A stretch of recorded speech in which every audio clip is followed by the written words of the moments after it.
Oh, welcome to the Sunrise Safari here at Safari Live, and you're with Stefan Winterboer on Djuma and Arathusa private game reserves here in the Sabi Sand Wildtuin of the Kruger National Park.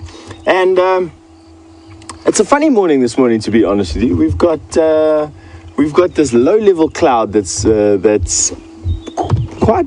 It feels like rain. It's thick. It's got some substance. It's looking good. It's looking promising. It was raining a little bit when we woke up this morning. It wasn't raining at 3 o'clock this morning. It was raining just a little bit past there. We've come in. Our plan is to come and have a look at these open areas close to Sydney's dam. I've got this feeling that we are ready for some lion action here at Djuma any day now. It's been a couple of days since we had a patrol come through here of either the Birmingham boys or another pride of lion. And with the rain that we've had over the 3 days ago now, I'm sure that they are needing to demarcate their territory and stamp their authority on this particular patch of bush again. I hope whatever you've been doing for the last couple of hours has been good. We've had a fairly relaxed evening, I must be honest, barring chasing some hyena out of our camp.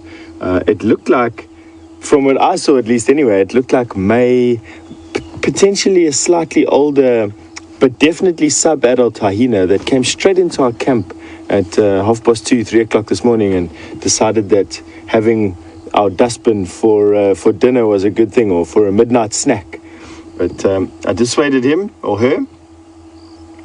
Now, I have a theory that suggests that to find leopard and lion, it'll be easiest, well, at least anyway, to start at all the impala herds. Impala move on to the open areas at night time, and it's there that I've watched countless times hunts happen from lion and leopard, all the nocturnal predators.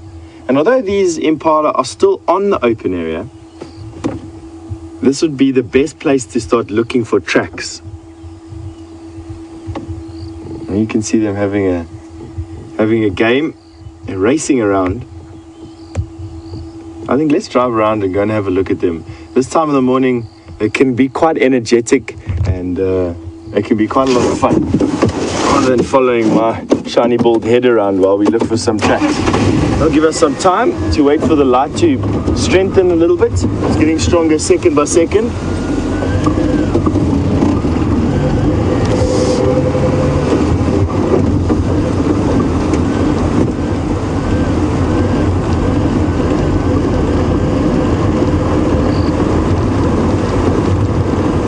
Wherever you are in the world, put your hands together and hope that we get some precipitation today.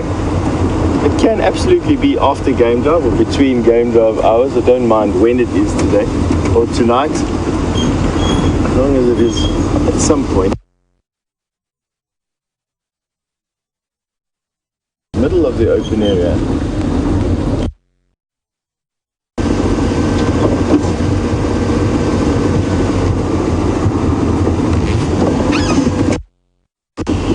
Jamie's just arrived at the hyena, and I'm sure would like to say good morning.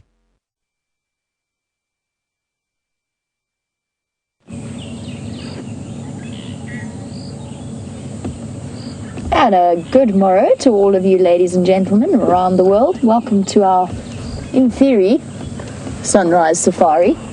It's a sort of a cold and damp start, not that any of us are complaining.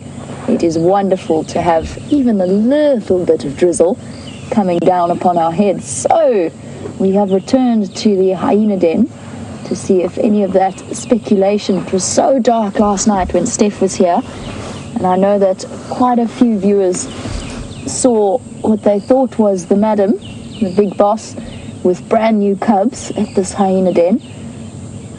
We've arrived. It is very, very dark, as you can see.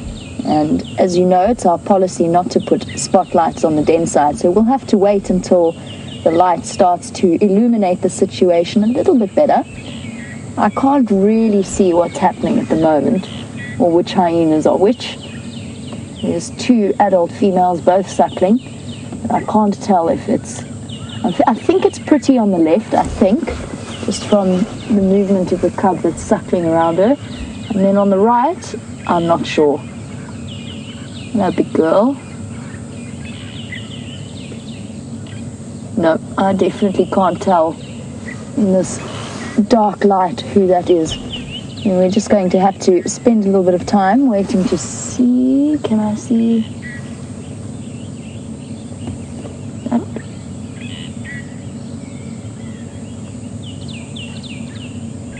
I think that might be the matriarch.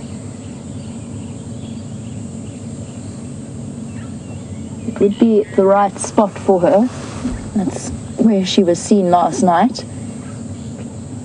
And now it's just a waiting game to see what's happening here. No sign of the little sub-adults. They must be out scavenging and foraging, looking for a meal. We'll just have to wait and see if they decide to return in this direction. There should be 3 adult females at this den, if we're correct about the matriarch having cubs. I know Corky absented herself yesterday, I believe. And just to clarify, the smell that I discussed yesterday when we went to the den site, that was at the Gallagher shortcut den, so not this den site, this is the Mbubu Road den. And that's where I suspect, but don't know, obviously, that there's a possibility that some cubs died in that tunnel.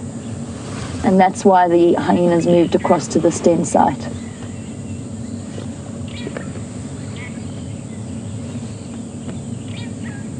And while I remember, Eric, if you are watching, please let me know. Eric had a suggestion for a game for us to play. And as a result, I have shenanigans planned for later in the drive, but I just need to know that Eric's watching. No point in repeating myself twice. So Eric, if you are watching and you're around, please let me know. And also good morning to Lucy, who's watching in Indiana, who sent us through the update that she heard hyenas calling on the Djuma Dam camera last night. Oh, hello. Oh, that's where you were hiding. Good morning, June. Popped out of the den. Okay, who is this now? That looks like December, so I must have been wrong about pretty. Yep, that's definitely December. I wonder if that's not pretty there. We have to wait. I can't tell yet. Playtime.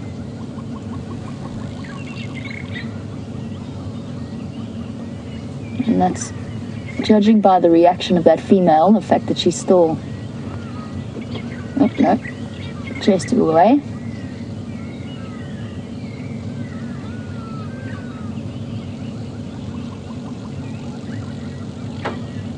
Good morning, Eric. Okay, well, you'll have to keep watching. I can't really act on your suggestions just at the moment. So for viewers who are wondering what on earth I'm talking about, Eric suggested a taste test game where the guides sample different types of dung, blindfolded, and the winner gets to keep the dung, which of course is the best prize possibly that we could imagine. We are thrilled with your suggestion, or I am personally. I'm not sure about Steph. I haven't actually discussed this with Steph. In hindsight, that was probably an error. Maybe should have mentioned it to Steph. Anyway, it's good to hear that you're watching, Eric. We'll just have to keep watching because I'm certainly not going to be doing any sampling of any dung I would find around this particular den site, as appetizing as that sounds. Besides, it's cheating. I already know it's hyena.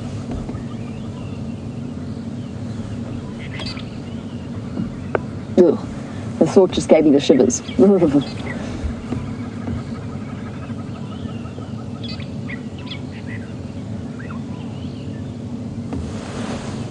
the matriarch.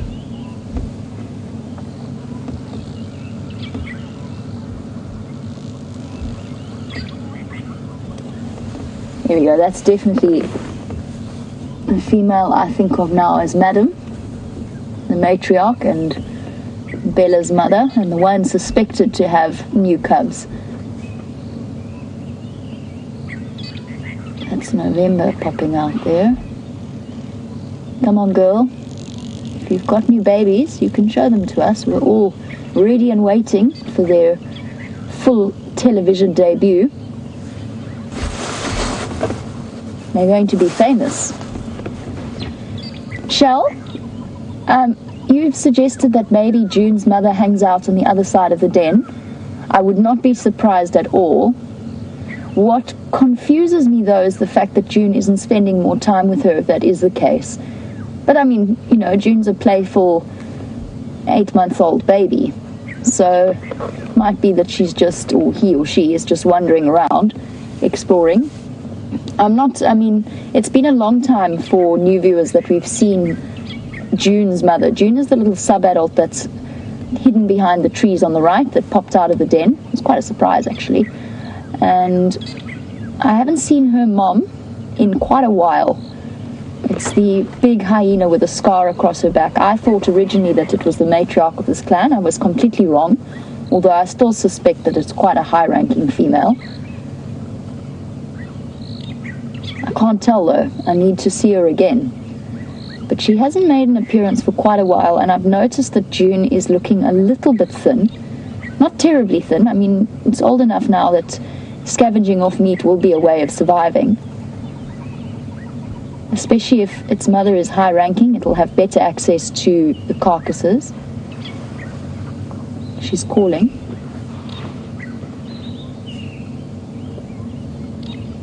I'll keep an eye out, Shell.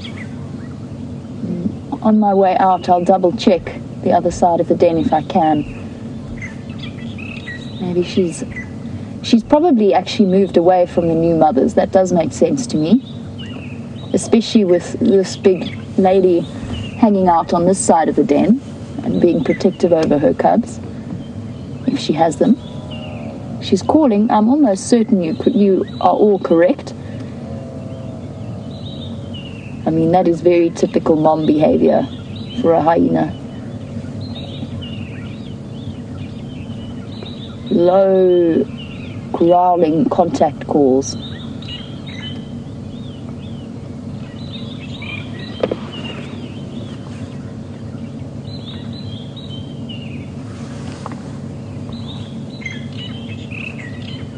She's got a full belly as well, although she always seems to.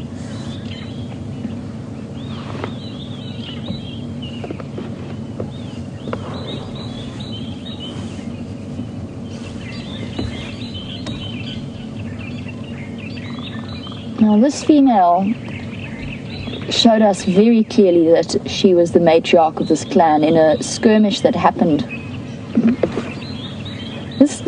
I'll get back to the point I was about to make, but this behavior always fascinates me with these females. We saw it with Corky as well. They go and they call at the entrance to the den. What is she doing now? And then they lie across the entrance in a way that the poor little cubs have to stumble over them.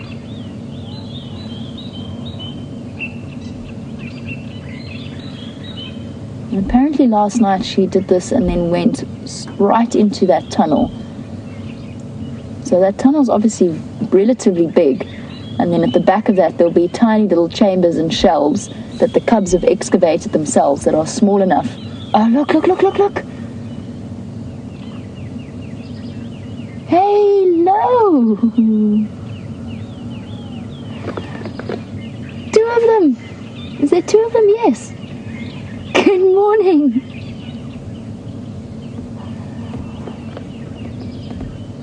Awesome.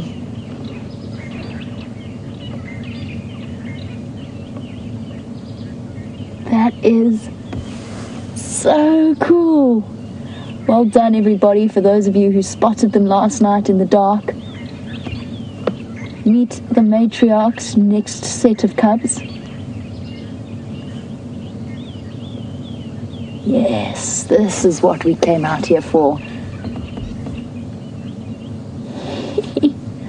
Oh my goodness, those are tiny.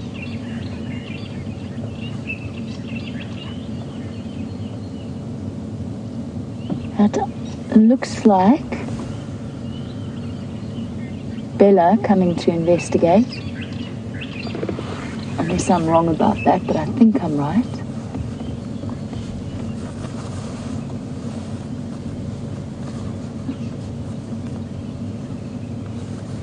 If it is Bella, that's her older cub. Oh, shame. Mommy's not interested in paying you any more attention. She's got new babies to look after. Can still see the affection there, though.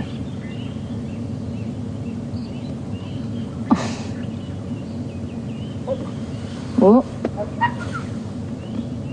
Shame. That's a harsh lesson. Not welcome to lie down next to Mom. This is so cool to see. November pattering about, wondering what all the fuss is about.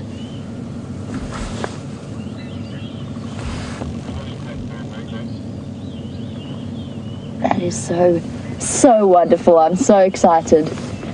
And first thing we're going to all do, I'm sure, is let Mr. Henry know that he was absolutely correct and that there are brand new cubs at this den. It's just taken them a while to show themselves. So we've got our first proper view after their brief appearance last night. We've got our first real view of the Madam's cubs.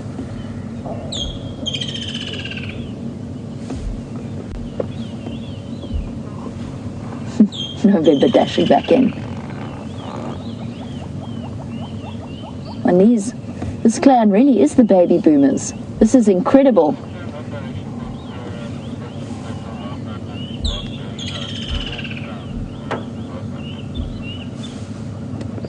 Sorry guys, I'm just distracted by the Game Drive channel. I just want to update Steph as to the last movements of Shadow from the Sunset Safari.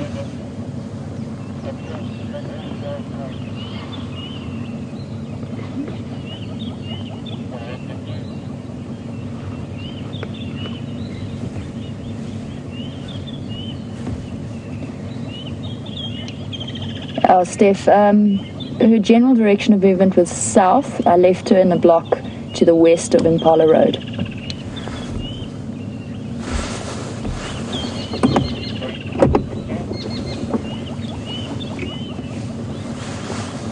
Oh, I'm so happy. So this, I think, explains her behavior yesterday as well, as to why she backed almost fully into the den. So those little cubs are only, I don't know, probably about 2-3 weeks old. They are really tiny. And as we've seen, as we've tracked the growth and development of both November and D1 and D2, the cubs are a little bit unsteady on their feet in their first few weeks of life. So she's just making life a bit easier for them by putting her back end closer to where they sleep at night. And isn't that the face of a contented hyena? Such a happy girl. And she's probably, although we can't see it because of the mound of the earth there, but she's probably suckling right now. That's why she called her little ones out. And when they're at this tiny age, the suckling sessions actually last for up to about an hour, or they can last for up to about an hour. They have extended feeding periods. It's one of the theories behind why hyenas have evolved the way that they have, with the females being bigger and stronger than the males. And it's a theory that's sort of similar to the theory behind why in raptors the female is bigger. So essentially, although bear in mind, of course, birds don't produce milk, but producing milk and lactating is one of the most immense energy drains on any animal's body. And hyenas in particular produce the most incredibly protein-rich milk. It's one of the most nutritious milks of any mammal out here. And so the theory goes that the bigger the female, the better the milk production. And thus eventually, over however many thousands of years, it's got to the point that hyenas have started producing testosterone to help them grow bigger and stronger. So for the matriarch, who is definitely one of the biggest hyenas I have ever seen, her cubs will have a better chance of survival. She will lactate for longer. She's bigger, she's stronger, and that's because of her dominant nature. She has first and primary access to any kind of meal. Okay, it was definitely, while she's sleeping, I'm going to roll forward slightly because D1 or D2, I can't tell at the moment, or both of them actually are out. Let's see if we can go forward a bit. Here we go.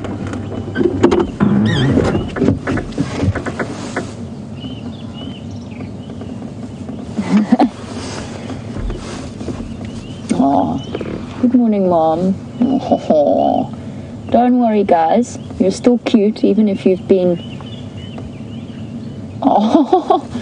slightly outshone by the appearance of the matriarch's new cubs. You're still adorable. So for new viewers, this is D1 or D2. I can't see at the moment. Oh, I think that's the one with the white paw.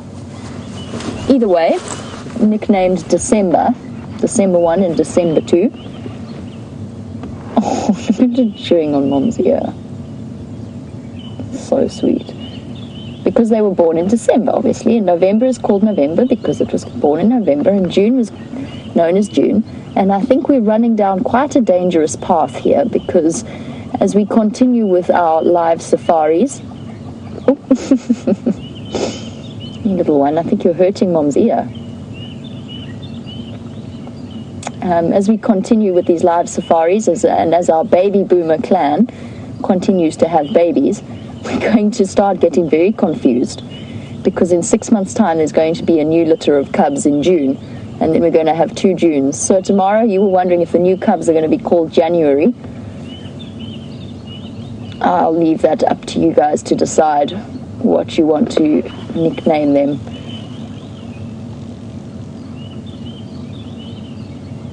I'm always quite happy naming the females. I find it difficult with naming cubs. That's why I quite like the names D1 and D2. That just comes from a little bit of my research background, where we always waited at least a year before we named cubs. But for our purposes, when we're sitting at these den sites, it gets very confusing otherwise. It's confusing enough as it is. It's just easier for us to name the babies as well. I was about to say the other twin is having breakfast, but it looks as though Corky's about to dislodge it.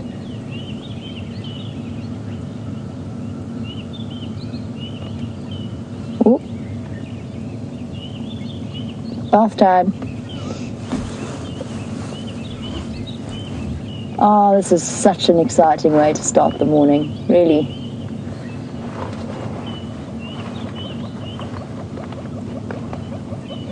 And it is interesting for us to sit and observe these hyena dens, because what we've learned, which we knew to an extent, but what we can now see in practice is the fact that although hyenas don't have a set breeding season, the females of the clan seem to time their births roughly around the same time, so that they've got activity at the dens almost constantly. Look at you getting your spots. Aren't you getting big? Mom's ear acting as a chew toy, as she exhibits an incredible amount of patience. Yes, you're only getting away with that because you're mommy's baby. You can see the curiosity coming through. Mom's ear is no longer sufficient. It's time to start munching on a stick. Don't worry, I am keeping an eye on what's happening on the other side of the den, but the action is happening here. But there's been no sign of those brand new cubs just yet. She's still lying flat.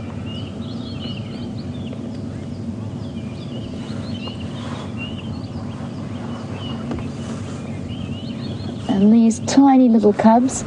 Pam, you were wondering if these... Hello, November. Bye-bye, November.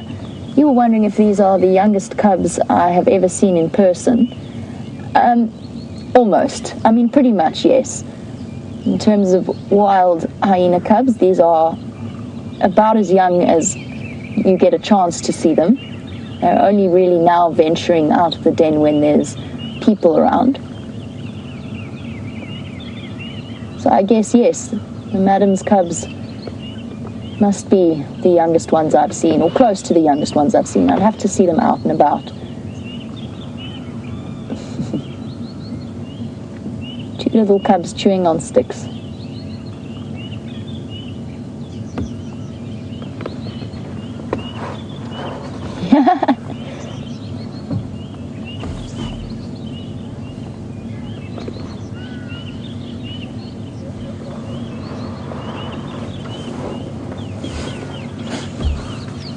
Now, in that brief moment, we saw the matriarch's older couple. Are those ears sticking out? Are those feet coming out? I think that was a little foot that just popped up over the termite mound briefly. No, oh, sorry, no, it was November's ears. Oof, you brave D1.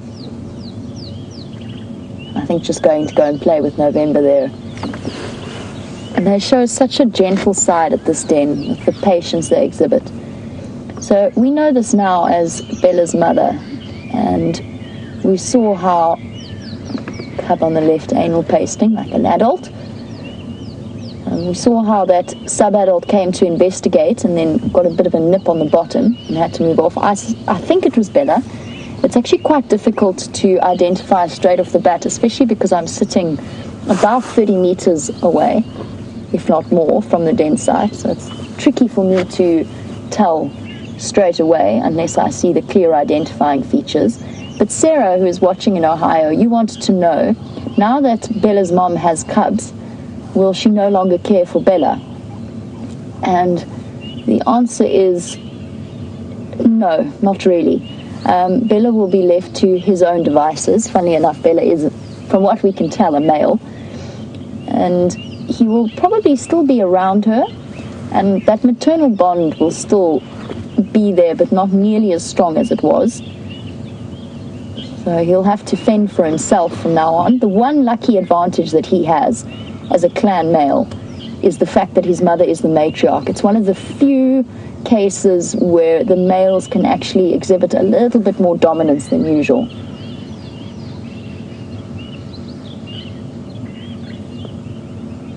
Looks like June has just arrived.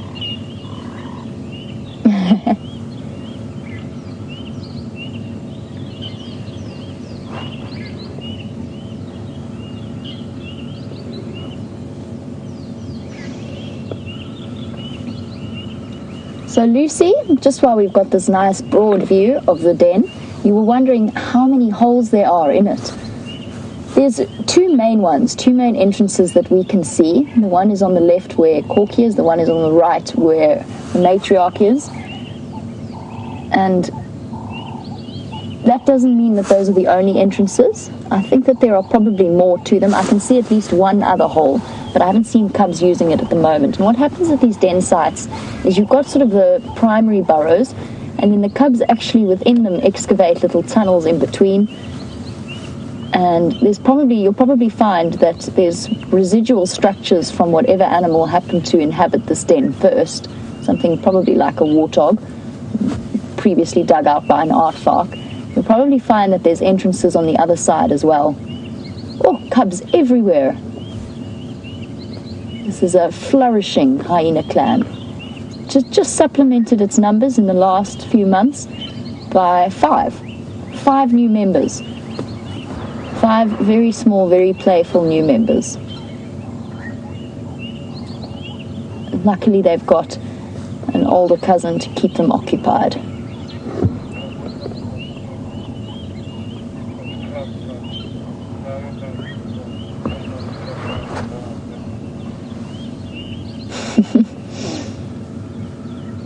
I also always love how gentle the sub-adults are with the cubs, although I think that's pretty strictly enforced by the mothers of the cubs as well.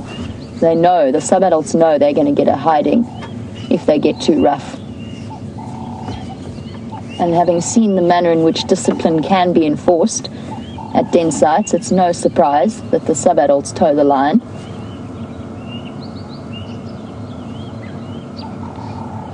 So just to finish up my answer to Lucy's question, sorry I got distracted by all of the gambling that's going on.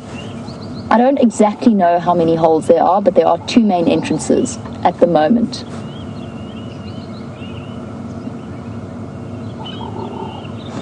Got it by the back of the neck. Grr, I'm a fierce predator. Yeah, bit too much. Ouch! Whoops. Oh, you asked for that. If you're going to bite June on the bottom, you're going to get sat on.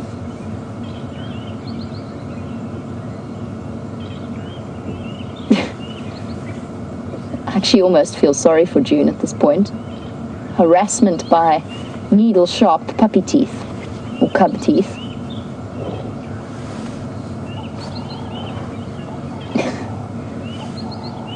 Ow. Caught the sub-adult by the ears. Look at that instinct. It's exactly what we saw the adults do in that fight.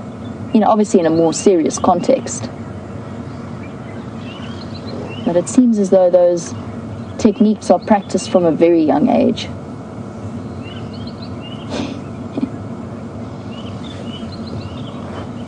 There you go. James Taylor. I suspect that this ear-chewing technique that you were wondering about, that the cubs exhibit, I suspect it's instinct. Also, the ears just make for the most obvious targets. I mean, hyenas have got those beautiful big round ears, and they stick out, and I think it just makes for a good place to grab. That means that you're not too much in the firing line of those teeth. I'm not sure though. I don't think it's because they observed the fight. Generally, the skirmishes don't happen around the den sites, and these cubs are a little bit too young to go wandering about. So I think this is pure instinct. There you go, look, targeting the back leg as well. I think it's just vulnerable parts.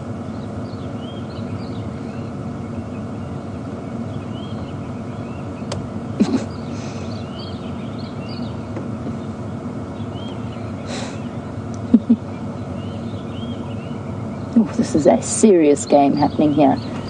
And of course, playtime like this is essential for building the skills and the coordination that they will need. So they're acting on instinct, but they're also building up their muscle strength and practicing the skills that they might need in the future, which includes grabbing another hyena by the ears. Oh, there's going to be tears. There's going to be squeals.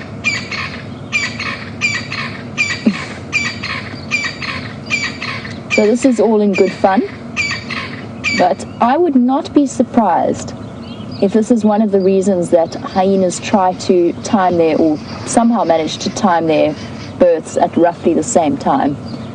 I suspect, I don't know if this is true, but I suspect that there's probably a higher survival rate for cubs that have litter mates or playmates to practice with.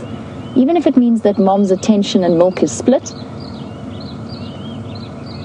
it means that they have a playmate and someone to practice on, and you probably find that they strengthen faster. I don't know, it's just a suggestion. I think that single cubs probably have a higher success rate because they've got more access to food, but I think that cubs born with company at a den site will probably develop faster.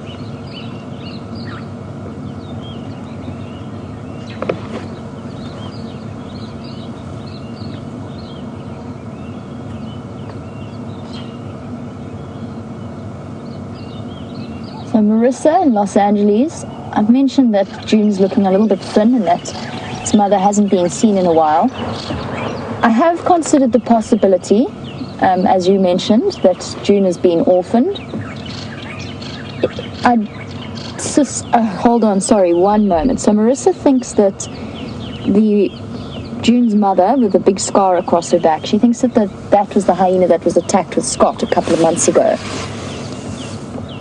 I'm just trying to think when last June's mother was seen. I'm starting to lose track a little bit, and obviously not all of the sightings are my sightings, so I'm not always there.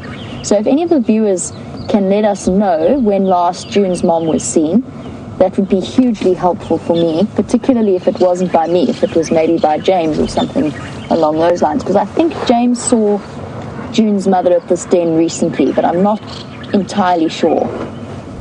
I haven't seen June's mother in a long time. So Marissa, you could be right. I'm not discounting it, but I don't think so. But I do think that there is a reason for June's mother's extended absence. I don't know what's going on. I think it's too soon to say whether or not she's been orphaned, but it is a possibility. We'll have to wait and see. It is very sad if that is the case, because she is a bit young.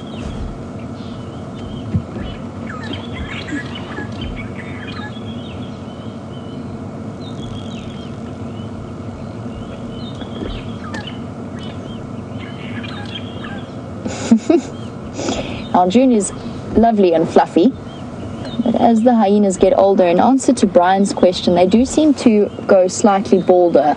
In my experience, the older the hyena, the balder it looks. So yes, they lose their fur in my experience as they get older. That being said, I'm not sure how old the matriarch is, but she definitely has more fur than most of the hyenas at the den site, and initially that led me to believe that she was young. I have to see her teeth to really get a good concept of how old she is, but I think our assessment might have been wrong. I think she's older than she looks. So Brian, generally the rule is yes, they lose their fur as they get older and get a little bit bald. So Corky doesn't look like she's got much fur around her face and her neck, but there must be some kind of genetic aspect involved in that as well. That some hyenas bald more than others.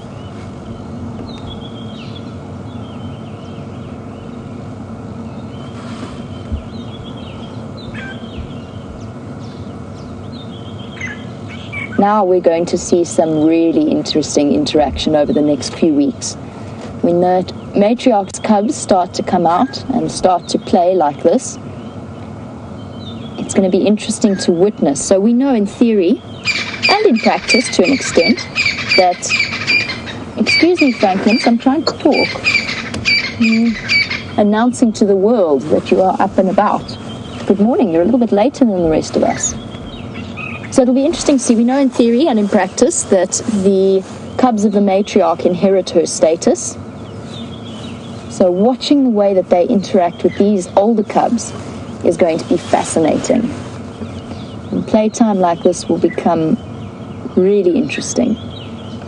Oof, ouch, ouch, ouch. They've got such a high pain threshold, even at such a young age. Imagine being dragged about by your cheek, by teeth.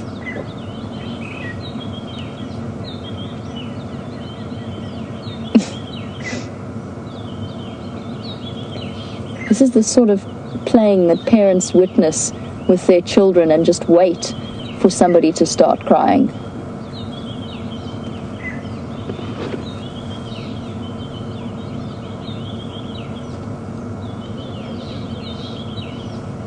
Little November, off on its own to the right, tugging at grass, doing some gardening around the den site. Does that stick not want to come with you? Well done.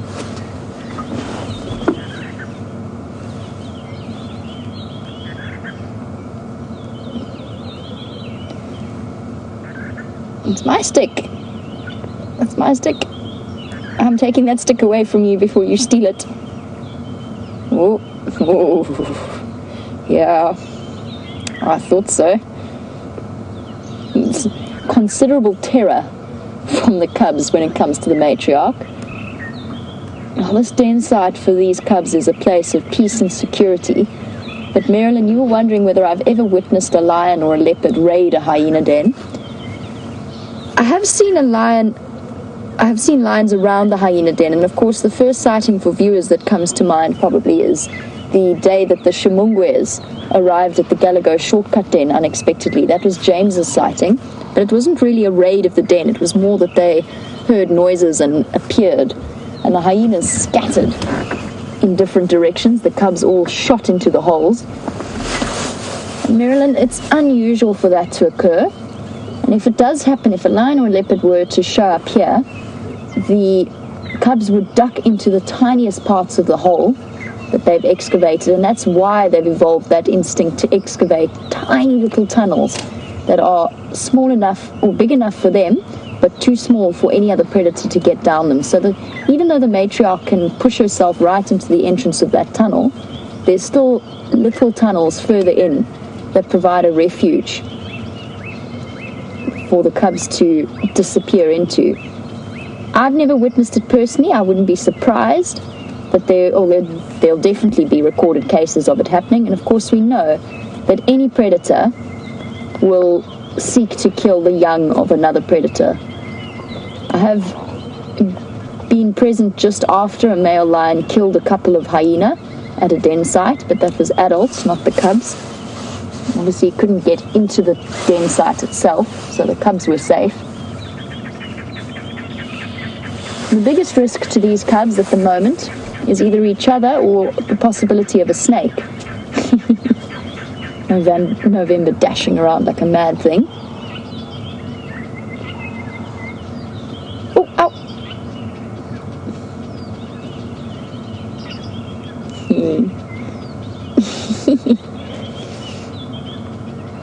Ooh. Every now and again it gets a little bit too much for the twins and they dash back and then they return to the fray. Now we've said that this clan has been a clan of baby boomers at the moment. Whoopsie daisy. And Paul, you were wondering who's fathering all these cubs and if it's an alpha male or different males. So hyenas, as we know, their social structure is so weird. It is so unusual in the animal kingdom. Essentially what happens with male hyenas is some of them stay within the clan, they stay within their natal clan, and they will mate with unrelated females if they have the opportunity, but essentially 97% of matings in studies done, so a very high percentage, is matings recorded by nomadic males. So males that wander about looking for clans with females in estrus. And the process of the courtship, as you can imagine, is very tentative on the male's behalf. He essentially has to behave as submissive as possible.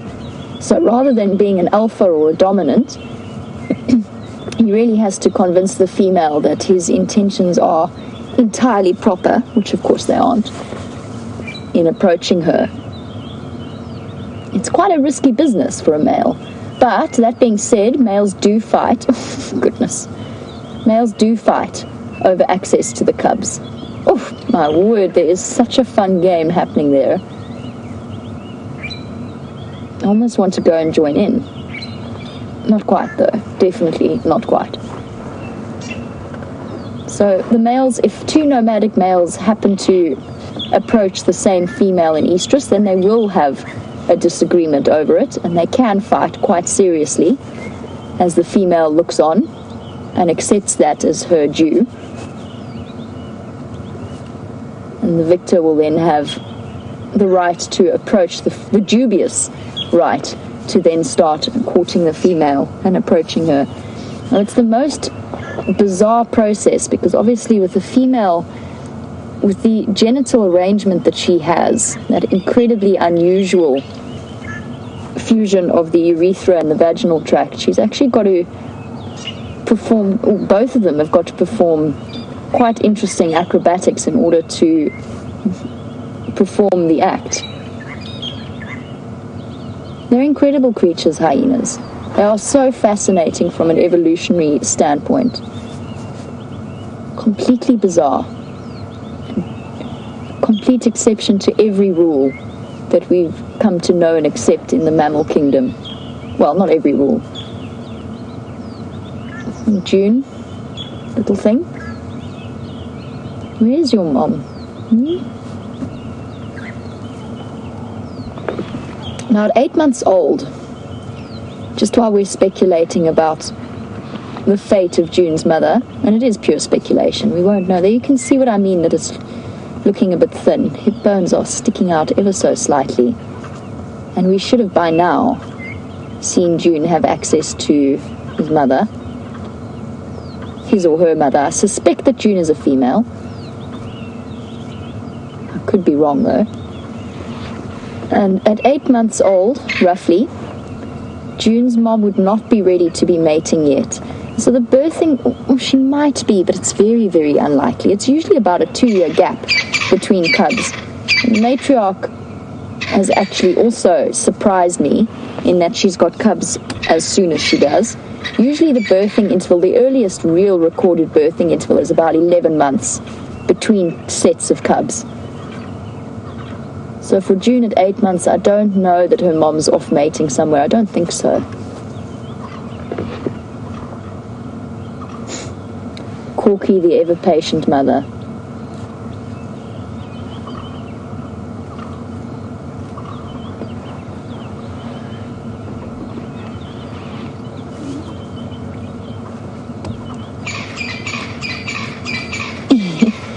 Now, June's been surviving fairly well on her own, but the little cubs at the moment are entirely restricted to the den site itself. Morning, Franklin. We hear you. And Dylan, you're wondering how old the cubs have to be before they start to travel with the rest of the clan, maybe to, for example, a carcass that they're scavenging, or even accompanying them on hunts. And the answer is at about 6 months of age, they get really brave and they start to venture out. That's sort of a rough guide. Depends, on, of course, on the individual's development. But at around 6 months, they're big enough and fast enough to keep up with the adults and accompany them. But they will, obviously that develops over time. So they start to range further and further from the den until eventually they get to the point where they are moving about with the clan almost constantly. So even at 8 months old, June is still not always at the den, but usually at the den. Still not quite independent, but I'm not sure whether that's not a factor of trying to wait for a mom to come back. Obviously that instinct tells them that they must be at the den site if mom's going to find them.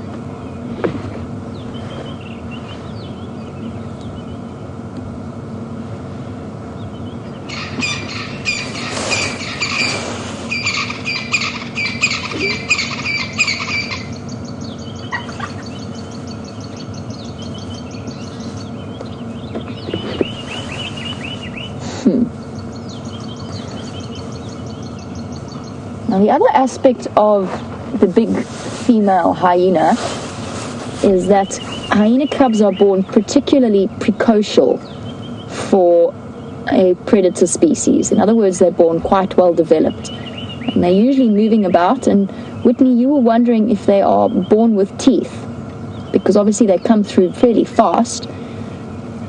D1 and D2 definitely have them, as you said. Whitney, I have to confess, I'm not actually sure. I'm trying to think about it, and the youngest cubs I've ever seen have always had teeth. And since they do have such a high sort of precocial development when they're born, in other words, ears, eyes open pretty much from the start, I would say yes, they probably have erupted teeth. I could be wrong about that. Makes sense to me though. You've got to be born well equipped with weapons into this particular society. November's gone across to investigate whatever's happening with the matriarch and then pop down into the den. Cubs are coming rushing back. They never stray too far, even at the height of their games. And what's wonderful to me, look at June digging. What you digging for? What's wonderful to me, actually, although it's always special when they get curious and come and investigate, but essentially, since we approached this den site, not one hyena has even looked sideways at us. They're so comfortable with our presence. Is June urinating at the den site? That's quite unusual. Maybe that's why she was digging. I say that's unusual behavior because generally hyenas don't. They tend to move away from the den, unless they're very tiny. They tend to move away from the den site in order to defecate or urinate, because that's a way of obviously building up parasites straight away. Now the cubs have gone to investigate that. The only time I've ever seen hyenas urinate before at a den site is in fear or submission, when they've been approached by a more dominant hyena. Now the cubs are digging there. I'm not sure that she urinated, but I think she did. Quite unusual.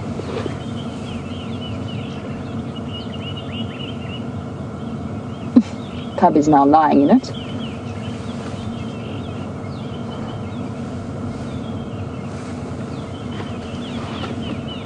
Oh.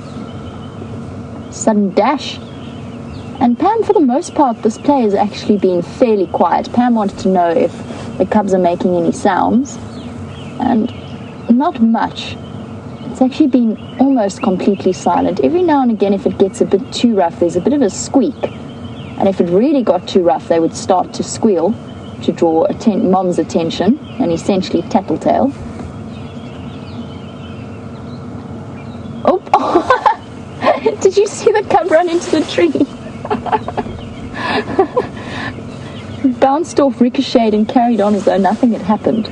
They're completely resilient. Even then, there wasn't a squeak from them. I wonder if... No, I'm getting ahead of myself. I was about to say, I wonder if this play isn't quite quiet because they're trying not to draw attention to the den site, but actually that's blatantly not true, because these hyenas can squeal like little banshees when they're hungry. It's known as what is it called? I read it in an article. There's a name that scientists or researchers have termed for the begging sound that cubs make. One of the scientists described it as nails on a chalkboard. They can make incredibly high-pitched and loud squealing sounds to beg for food.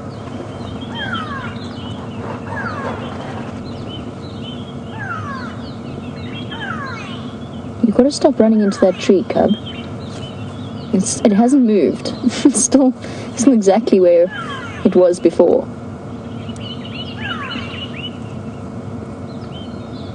Oh. June, one day you're going to be too big to do that.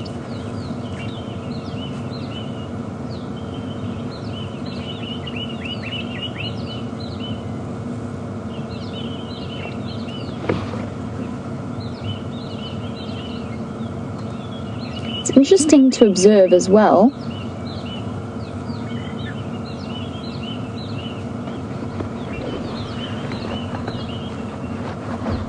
the fact that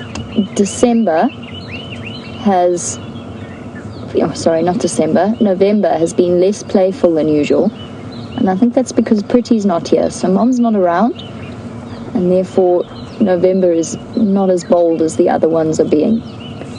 And apparently, I have been informed that hyena cubs are born with teeth, which is what I suspected. They're born with little canines and incisors, ready to start chewing on each other. We've spoken before about siblicide. It does happen, although it's fairly rare that one cub will kill another, and already they are born equipped with the tools to do so. They're fierce little creatures, hiding under the jungle gym, that is that log, making Tebs' life a bit tricky. I don't want to reposition though. It's always tricky deciding where you want to be at a den site, because the cubs barrel about like little pinballs, and you wind up moving forwards and backwards almost constantly. To go backwards or to go forwards? Let's go backwards.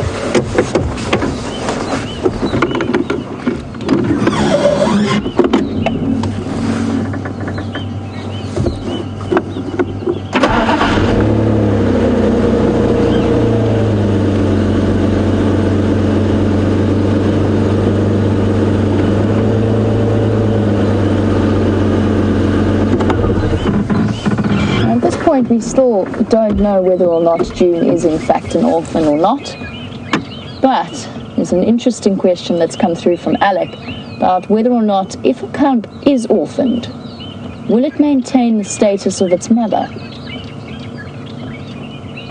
I don't know. I really honestly don't know the answer to that question. My guess would be yes. They have enough complexity and enough understanding of the social order of things, but I also wonder whether it wouldn't be determined by the cub's age at which it's orphaned as well. Although I suppose any younger than about June's age, and it would mean likely death for that particular cub if it was orphaned, because they're just too young to look after themselves. At June's age, she's right on the cusp of being able to cope with that kind of loss, if it is the case. So at that point, that hyena has already learnt. And sometimes cubs do have to learn. They're not born with their instinctive knowledge of their place in the clan. It's something that they have to experience. And cubs generally are treated like gold for the most part. If it's a low-ranking female's cubs, they might get slightly more bullied, so they probably already automatically assume the status that they have in the clan. So my guess would be that yes, they maintain that status, but I have to confess I'm not really sure. See what I mean about hyenas being pinballs? Now we've got to go forward again.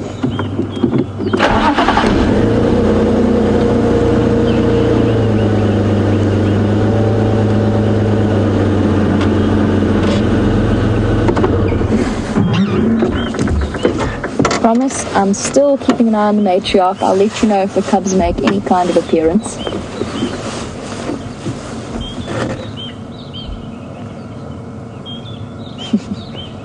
Round and round the tree.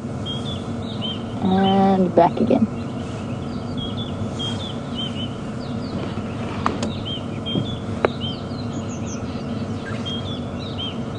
I'm really curious now about the orphan cub's social status. I'm going to go look that up, see if I can find any information on it. I am, of course, as always, open to any information that the viewers might have to share with us as well. So if you guys know anything about inherited status, please let me know. I'm curious. I want to find out. Particularly since we might see it in action over the next 3 weeks. Might.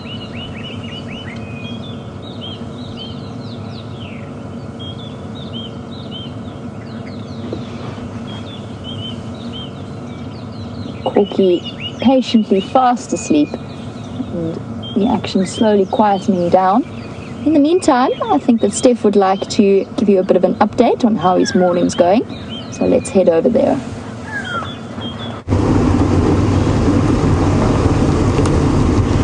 Now here we can celebrate 2 new hyena cubs. How awesome is that? And that you've been sitting with them. I don't quite know what they've been doing. Myself and VM have been trying to follow up on Shadow from last night. She has crossed Gari Main south into Hoffman, and we are now currently just changing areas a little bit to see what else has crossed in or crossed out of our boundary overnight. It was a nice cool evening, not too, well, it didn't rain at all. As you can see, the clouds have lifted where we are driving, and there was an open patch of sky above us. Now there's not so much open anymore. You can see still a bruised sky, but the clouds are quite high level, and at this level I'm not expecting any rain anytime soon, not until they start to drop again a little bit.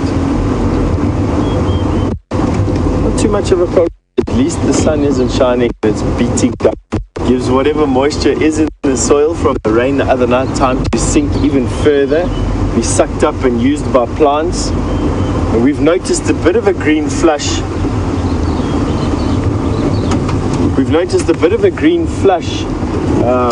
Happening. Not too much. You can see there, VM's going to show you the grass. You can see it all coming up. Now, whereas before there was no grass, it was just these burnt falls. Now we've got some grass coming through, and I actually spied some zebra down this road.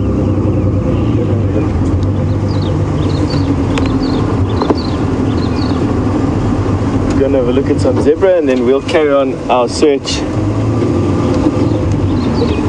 for something furry with teeth and claws for you.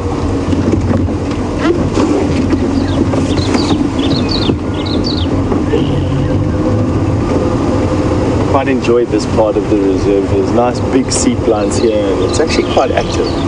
Lots of birds. The vegetation is fairly thick. Ah, here we go. There's the zebra in front of us. You know, it seems to be the animal that I've had the most to do with over the last couple of days. For some reason, you have this happening. You'll see one particular type of animal depending on where you are around almost every corner, and then you'll go weeks without seeing them again.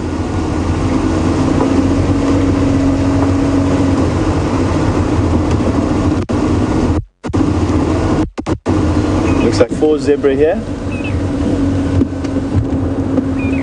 5 zebra with a foal. Nice.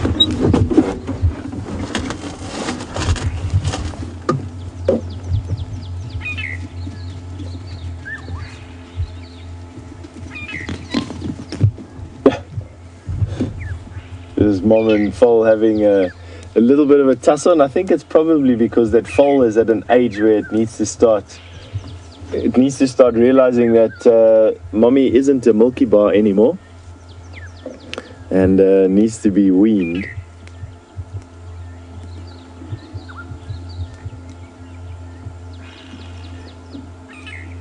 Once again, just eating. The digestive systems are very fast.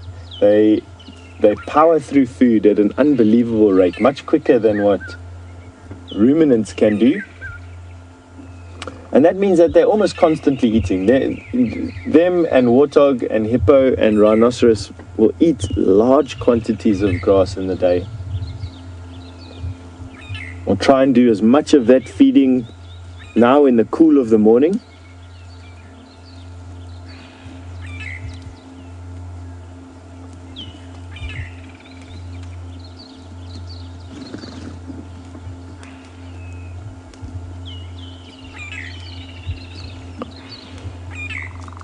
You can see tails almost, not on the 2 that we're watching at the moment, but zebra generally have tails that sort of never stop moving. And quite often they'll help one another. They'll stand top to tail or nose to tail at least, and use each other's tails to swat flies out of each other's faces. It's quite comical to see.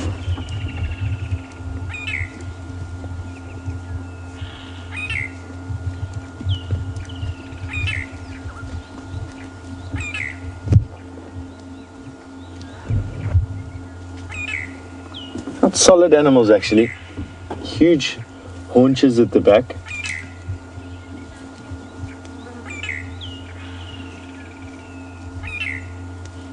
A bristly mane, short bristled mane. And you can see this zebra has had a lion rake it across its flank. Its stripes are slightly misaligned. And that's what happens when a claw mark or a claw scrapes down the side of the zebra, and when the skin flaps back and grows back, it's just slightly misaligned. Isn't that the most bizarre thing? And it looks like that happened ages ago because that scar is well healed.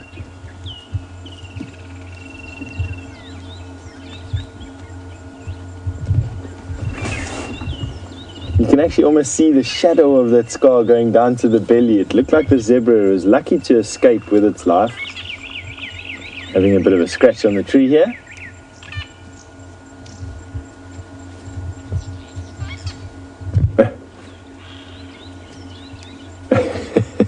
Really getting some work done. They seem to never pass up the opportunity to have a good scratch when needed.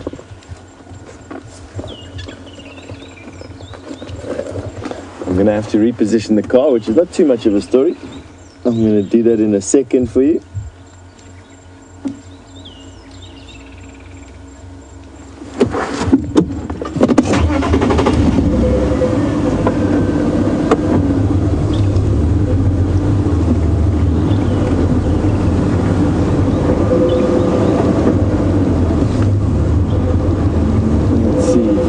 better picture of the zebra. It doesn't look like it's going to be opening up here for us anytime soon. Go forward a little bit.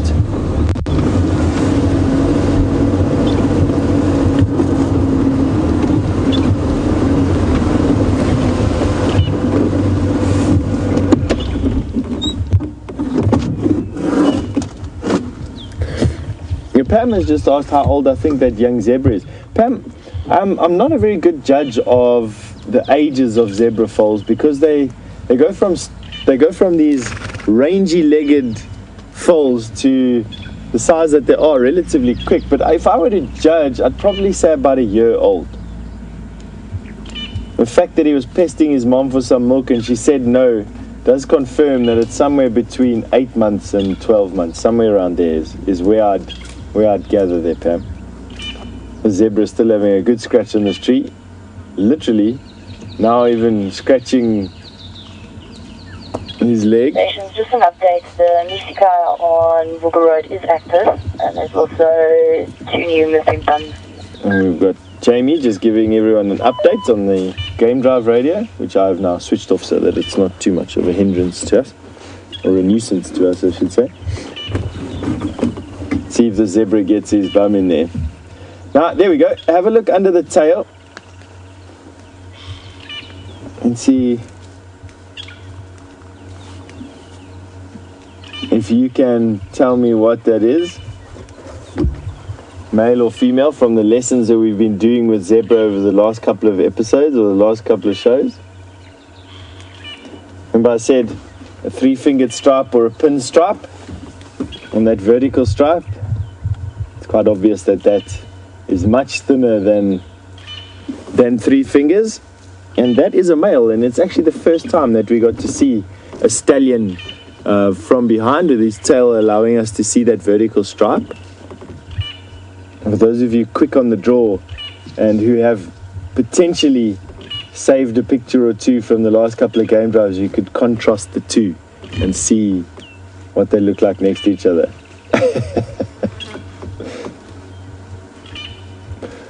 Using these Terminalia trees, rough bark as a nice louver.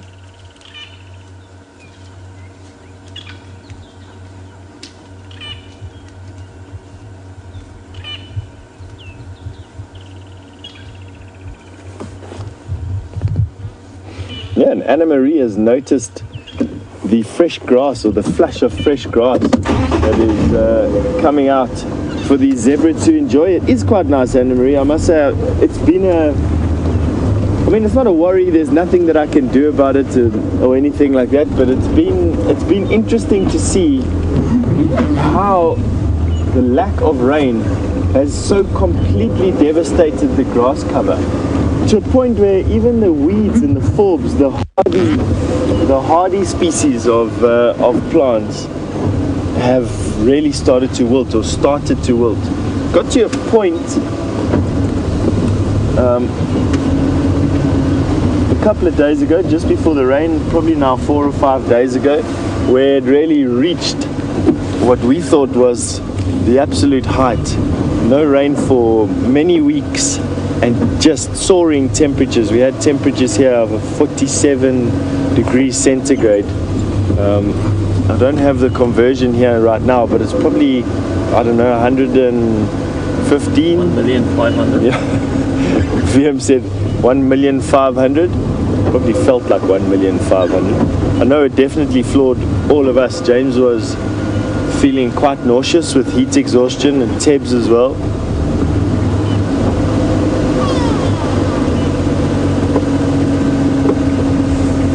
Zebra are slowly feeding into an openish meadow, and I'm hoping that we get to see them. It might take a while for them to percolate through into this avenue that we've got here. While they do that, we can have a look at the bush. There's that stallion. He's coming through first. Here they come. He's a good looking fellow. You can see he's a little bit stockier than the females. It's really hard to judge the difference between male and female unless they're standing right next to you. something very obvious is dangling out their belly, or you've got a nice shot from the back.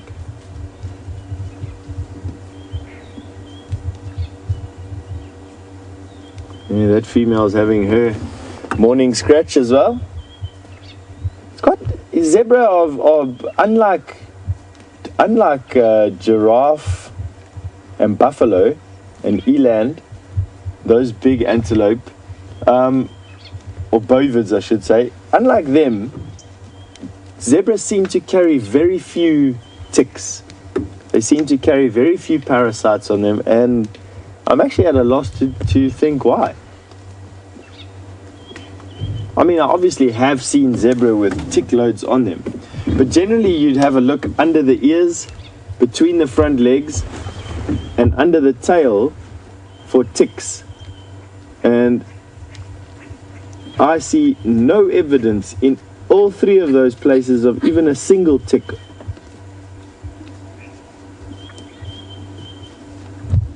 And that's actually an interesting observation that I've just done now. If any of you have any ideas or can research any ideas on why that is, why is it that zebras seem to have much fewer parasite loads than any of the ruminants, please feel free to share it with us and send that answer through to the Twitter handle #SafariLive, or email questions@wildearth.tv, and I'll gladly share it with anyone else.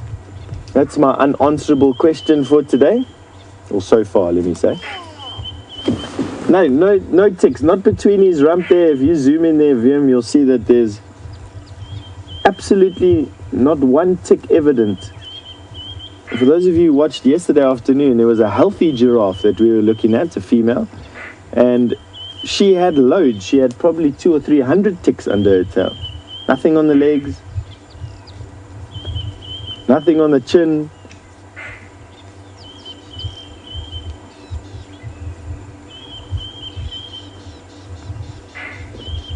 Some obvious advantages to being a zebra. I've got to learn something. Maybe I'll start dressing up in black and white clothes and see if the ticks keep away from me on the bushwalk.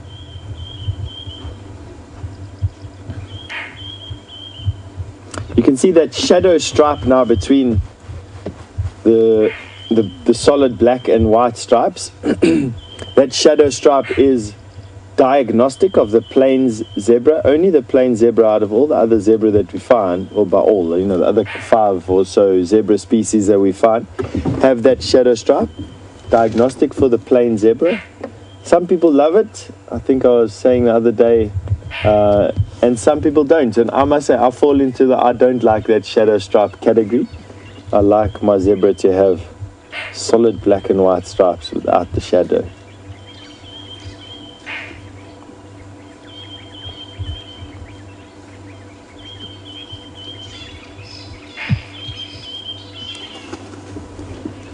Zebra skins have been in demand for centuries, and at a point, probably about 10 years ago now, zebra skins were actually worth more than an animal was. Can you believe it? And that sounds completely and totally bizarre, but a zebra skin was worth almost double what the actual animal was worth.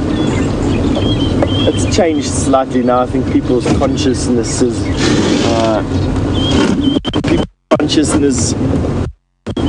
got the better of them, and they have been domesticated. It's not uncommon to hear of zebra stories for the last couple of 100 years of zebras being used as, in particular, carriage pullers.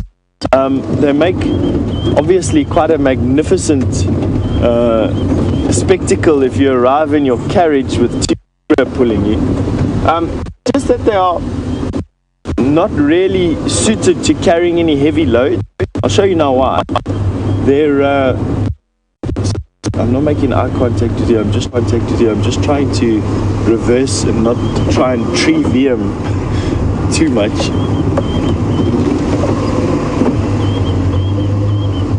There you go. He's just gonna get himself zoomed into the youngster. Their hooves are very small. can see almost dainty. And the small hoof doesn't allow zebra to carry much more weight than what they do carry now just on their own. And so you put any big loads on, and as far as I understood from records that I've read, their hooves split quite easily, and that obviously is not what you're aiming for from a draft carrier. And so they were restricted to people just riding them on carriages.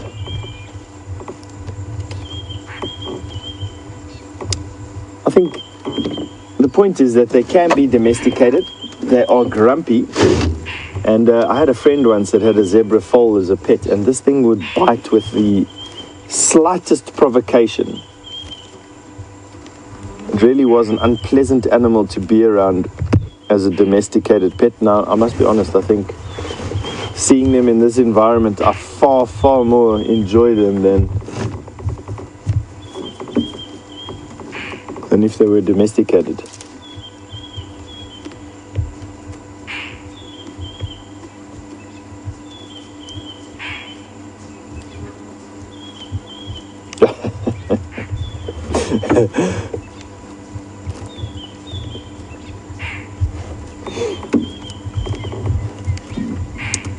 Marilyn and Anna have answered the quiz we had on why tick loads seem to be less on zebra. Marilyn seems to suggest that oh, I've forgotten. And Anna, I'll get it now from FC. Anna says that the ticks preferred lighter skinned animals than darker skinned animals. That's from Anna. And Marilyn says that it's camouflage. Zebra are camouflage to ticks and are invisible to ticks. So ticks don't see black and white stripes. Well, those are two very good answers. I mean, the fact is that we don't really know why zebra have stripes. And it's quite evident that there are no ticks on the zebra. So why not, Marilyn? I can't disprove your hypothesis, so it stays one. And equally, the fact that ticks seem to enjoy lighter skinned animals, although that wouldn't be true for buffalo though. A buffalo are almost black, dark grey, and they carry an enormous tick load, up to 60,000 ticks per buffalo. Oh, look at this little foal. Their mane is quite fuzzy at this age.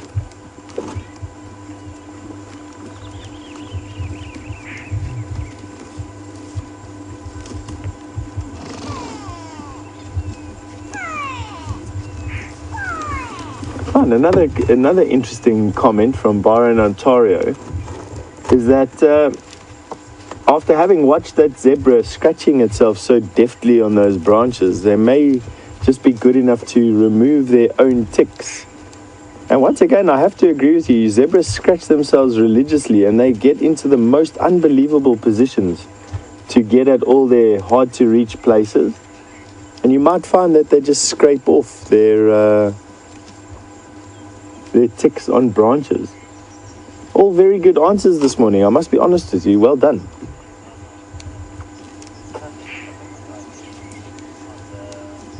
Right, these zebra are now moving on, and I have managed to completely block the road. I'm going to start the...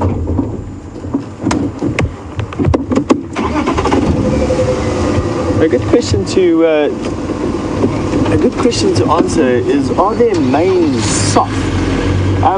The zebras that I have touched, both have all, their fur is very coarse and hard. And although their manes are bristly, excuse me, I'm just trying to reverse and look.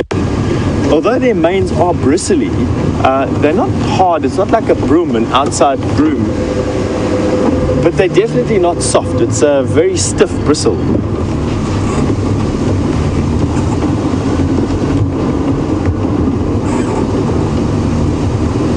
Alrighty. There we go. Now that I can show you their mane. can see the stiff hairs. So they're stiff enough to stand up straight without, needing much support. They're quite long, and they can have a look at that. And you can see as his skin's shaking, they don't have a lot of movement on them. So very similar to your outside broom is what I would say. And zebra on close inspection has been bitten across the top of his neck. Now that could be zebra as well. Zebra do bite one another. Yeah, that's definitely zebra. Have a look at those teeth marks. So that now is not lion. That is another zebra that's bitten this one. They bite one another quite a lot. And that across the top of the neck there is very typical. Those two holes as well is also, stallions have canines. Can you believe it?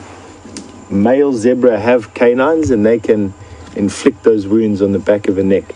So this zebra at some point, look at that blaze on the forehead. My favorite part of the zebra. Thank you, VM. Lovely picture. Anyway, on that note, since we've had a nice look at these zebra, we are going to be linking back across to Jamie, who, as far as I know, is still at that hyena den.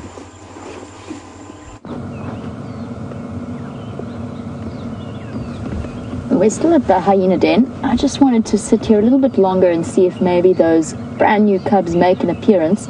But so far they've been fairly reticent and hiding away in the den side, probably suckling. But I haven't seen them since that very first brief appearance. We've got cubs of 3 different ages wandering around in front of us. And just to finish off the sounds conversation we were having about the fact that the cubs were fairly silent when playing. A bit earlier, while you were with Steph and those zebra, there was a very brief interaction between... It's my stick. I'm going to take my stick away. It was very brief. First of all, one of the twins squealed and Corky jumped up and chased June away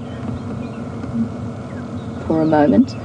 And then one of the twins decided that actually it would like some more breakfast, and so went to try and suckle on Corky. And Corky wasn't in the right position, so she pushed the cub off, and this cub threw what I can only describe as a tantrum. It was a full-on screaming, screeching tantrum that was very brief before Mom Corky nudged it into the hole and then sat down on top of the hole, where you can see her now. And I think she's repositioned to allow her cub to suckle, but she wasn't quite in the right place, and so she wasn't ready to let the cub feed. And it was hilarious. It was really like a toddler tantrum. This little cub was squealing, baring its teeth. All that was missing was a foot stomp, a petulant foot stomp, to complete the image. And what was even funnier was Corky's reaction, which was just to nudge the cub into the hole and then sit down on top of it. Another twin more interested in playing than in breakfast.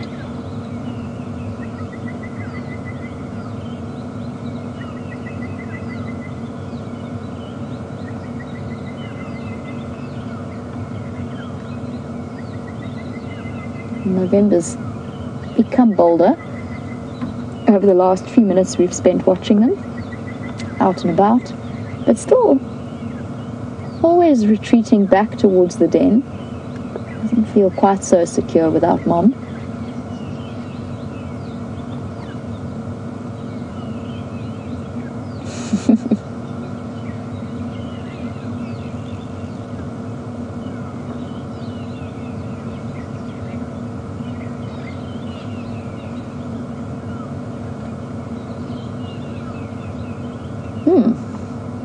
So we've chatted about possible threats to a den site, and Breezes, you would like to know if mongoose would ever challenge hyena for any reason.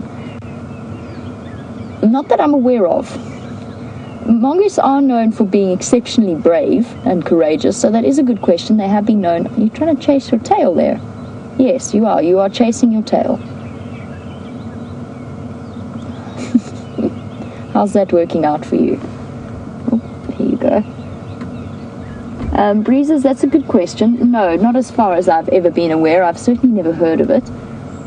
I could stand corrected on that, but I doubt it. But mongoose are known for being brave. They mob things like big, dangerous cobras. And on occasion kill them. So I wouldn't be surprised. The animal that's related to the mongoose that probably has a record of really standing up to hyena is the honey badger.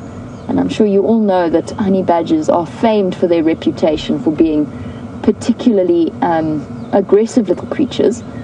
And hyenas are also known for their curiosity. So I'm sure there's been some really interesting interaction between honey badgers and hyenas in the past.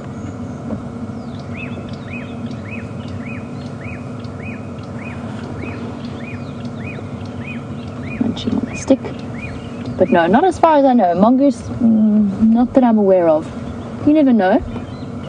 They might challenge them if the hyenas became too interested in their burrows, but I doubt it.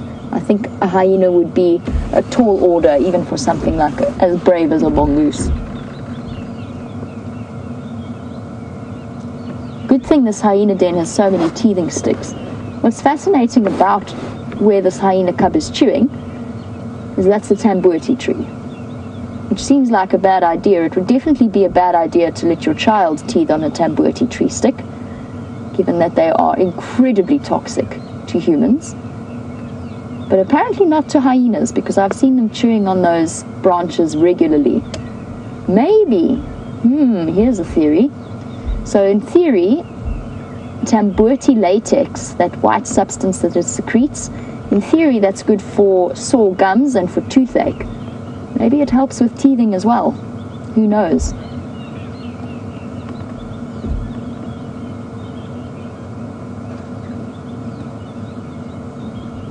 Back into the den. I'm so excited that we've got brand new cubs. I can't wait to tell James.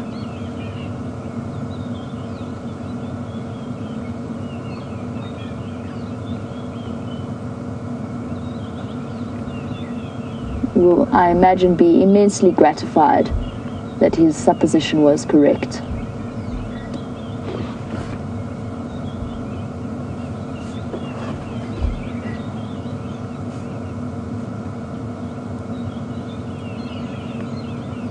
Good point, Sarah.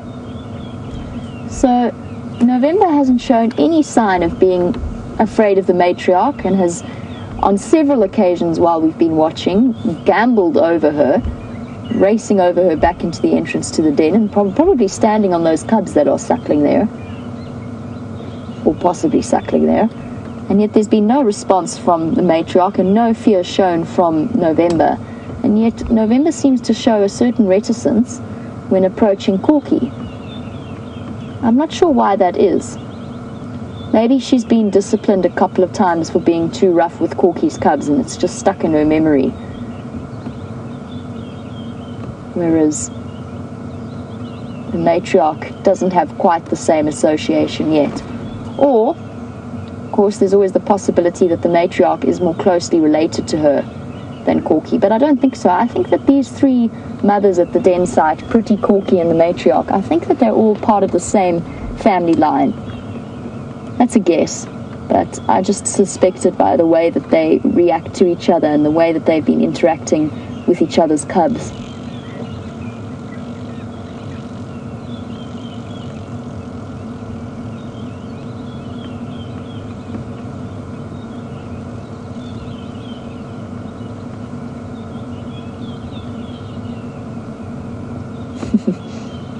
Watching the spider hunting wasp fly past.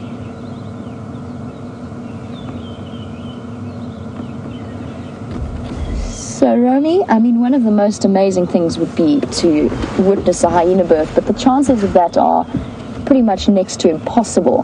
Romy wants to know how a hyena female gives birth and if she goes into the den to do so, and if not, how the hyena cubs end up in the den when they're first born and young and probably slightly disoriented. Well, Romy, they do something similar to what the matriarch's doing now, lying with their, as far as I know, and we know that that tunnel in particular is big enough for the matriarch to fit most of her body into, but even then, even if it wasn't, they would lie something similar to this with their back end close to it and give birth there. And then the cub's natural instinct, once they have been licked and mothered by their new mom, They will then retreat into the dark security of that den network of burrows. And that's obviously pure instinct that happens there. And that, I guess, is one of those nature mysteries as to how they know that is what they're meant to do. It must be purely instinctive.